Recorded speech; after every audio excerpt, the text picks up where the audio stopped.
Selamat pagi semuanya. Pagi, Bu. Apa kabarnya hari ini? Sehat, Bu. Oke, sebelum kita memulai pembelajaran kita hari ini, mari kita berdoa sesuai dengan kepercayaan kita masing-masing. Berdoa dimulai. Berdoa selesai. Oke, di sini saya absen dulu ya. Nanti kalau saya panggil namanya, jawab hadir ya. Iya, Bu. Oke, hadir semua ya. Di sini Ibu akan menyampaikan suatu permasalahan yang akan kita pecahkan,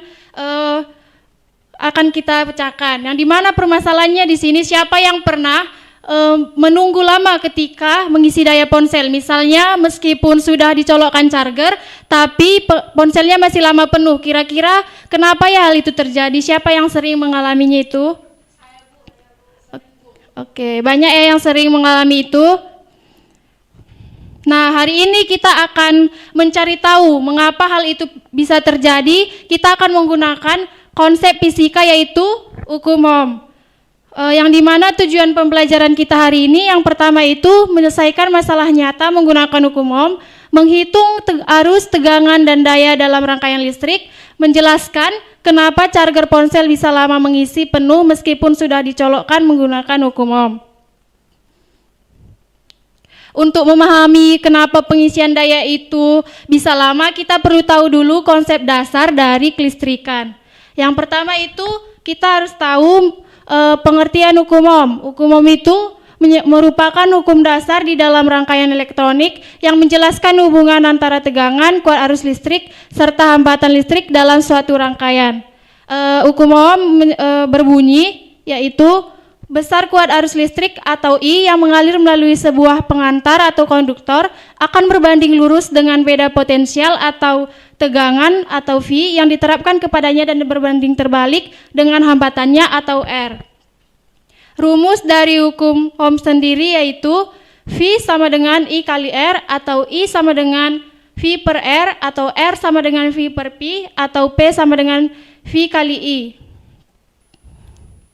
Di sini Ibu akan membacakan satu contoh soal yaitu jika ada sebuah baterai mempunyai tegangan 9 volt dan hambatannya 3 ohm, berapakah harusnya? Dari sini yang ditanyakan harusnya.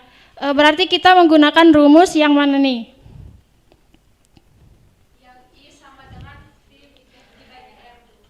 Oke, di sini jadi diketahui itu V sama dengan 9 volt, R sama dengan 3 ampere. R sama dengan 3 ini salah penulisan ya.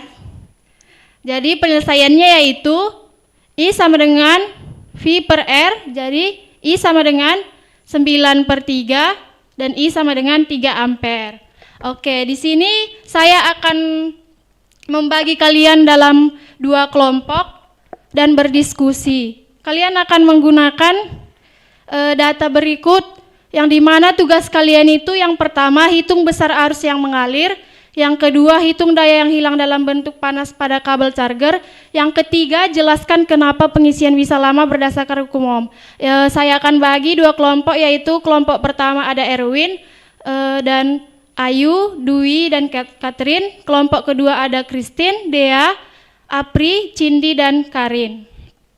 Ibu akan memberikan waktu selama 10 menit untuk berdiskusi. Jika ada pertanyaan, Ibu akan berkeliling untuk memberi bantuan.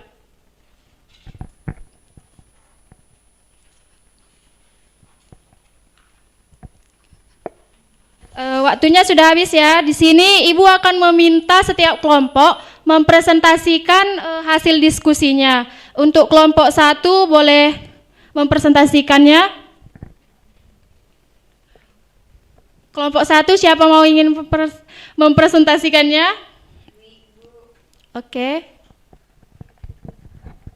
Jadi Bu, berdasarkan hasil diskusi kami, tadi kami sudah menghitung arus Bu, di mana V per R sama dengan 5 volt per 10 ohm dengan hasilnya 0,5 ampere Bu. Kemudian daya panas yang hilang adalah P sama dengan I kuadrat dikali R sama dengan 0,5 kuadrat dikali 0,5, hasilnya adalah 0,125 watt. Jadi kami menyimpulkan pengisian lama karena arusnya kecil, Bu. Oke, bagus sekali ya. Jadi arus yang kecil itu menyebabkan pengisian daya lebih lama karena energi yang disalurkan lebih sedikit. Sekarang untuk kelompok 2, siapa yang ingin mewakili kelompoknya?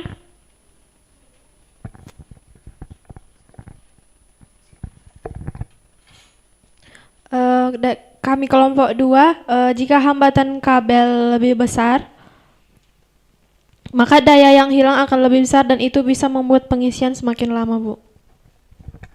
Betul, hambatan yang lebih besar akan membuat arus berkurang dan daya yang hilang dalam bentuk panas juga meningkat. Itu yang membuat charger kenapa bisa terasa panas dan pengisiannya lebih lama. Hari ini kita sudah memecahkan permasalahan kenapa pengisian daya baterai itu lama. Jadi jika arusnya kecil dan hambatannya besar, pengisiannya jadi lebih lama dan charger bisa lebih cepat panas. Di sini saya akan memberikan pertanyaan yang dimana pertanyaannya, jika kita menggunakan kabel yang lebih pendek atau dengan bahan pengantar yang lebih baik, bagaimana pengaruhnya terhadap pengisian daya? Siapa yang bisa menjawab?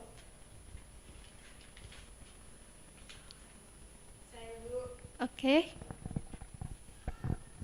Jadi pengisian daya akan lebih cepat karena hambatannya lebih kecil, Bu. Jadi arus yang mengalir itu lebih besar, Bu. Tepat sekali. Kabel yang lebih efisien akan membuat pengisian daya lebih cepat dan mengurangi panas pada charger. Sepertinya kalian semua sudah memahami materi kita hari ini. Terima kasih atas partisipasi kalian semua. Semoga penjelasan hari ini membantu kalian memahami konsep dasar hukum Ohm. Sampai jumpa di pertemuan selanjutnya. Selamat siang.